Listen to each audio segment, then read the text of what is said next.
Hi అండి, నేను ఇవాళ బఠానీ మిక్చర్ చూపిస్తున్నాను. 7-8 గంటలు నానబెట్టుకున్న పచ్చి బఠానీ తీసుకున్నాను. దాన్ని ఒక కుక్కర్లో వేసుకొని పసుపు నూనె వేసుకొని 7-8 విజిల్స్ వచ్చేదాకా ఉడకబెట్టుకొని పక్కన పెట్టేసుకున్నాను. ఒక మిక్సీ జార్ తీసుకొని టమాటా ముక్కలు, ఉల్లిపాయ ముక్కలు, అల్లం వెల్లుల్లిపాయ పేస్టు తీసుకొని మెత్తగా గ్రైండ్ చేసుకొని పక్కన పెట్టేసుకోవాలి. ఇదిగో నేను చూపిస్తున్నాను చూడండి, అలా గ్రైండ్ చేసుకొని పక్కన పెట్టేసుకోవాలి. ఈలోపు మొక్కజొన్న చిప్స్ వేపుకుందాం. పొయ్యి మీద ఒక కళాయి పెట్టుకొని దాంట్లో నూనె వేసుకొని మొక్కజొన్న చిప్స్లు వేపుకోవాలి వడియాల్లాగా. ఇవి బయట కూడా దొరుకుతాయండి, బయట షాపుల్లో కూడా దొరుకుతాయి. అవి కొనండి, చాలా తక్కువే ఉంటుంది రేటు.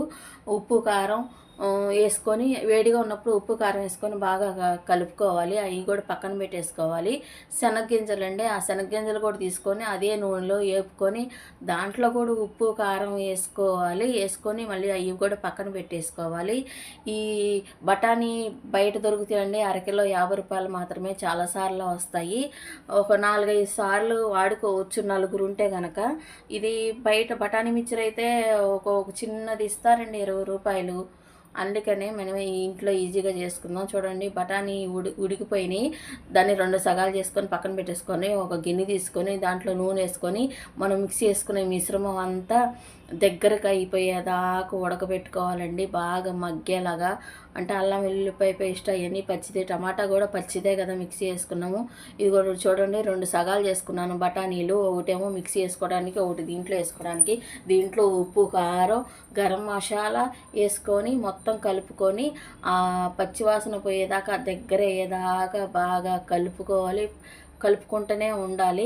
దీంట్లో నేను సగం తీస్తాను కదా బఠానీలు, అవి వేసుకొని బాగా కలుపుకుంటూ ఉండాలి. సగం బఠానీ మిక్సీ వేసేసుకున్నాండి.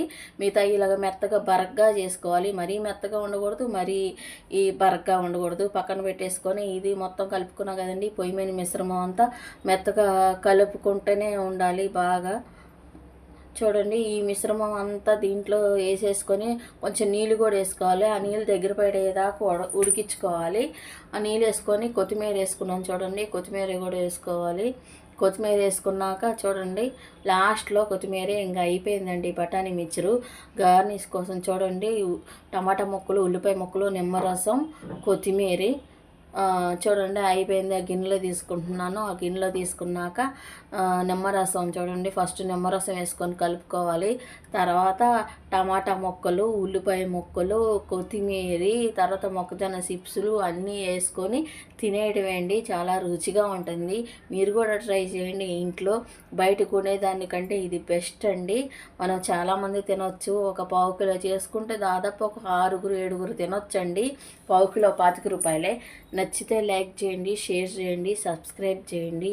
బాయ్.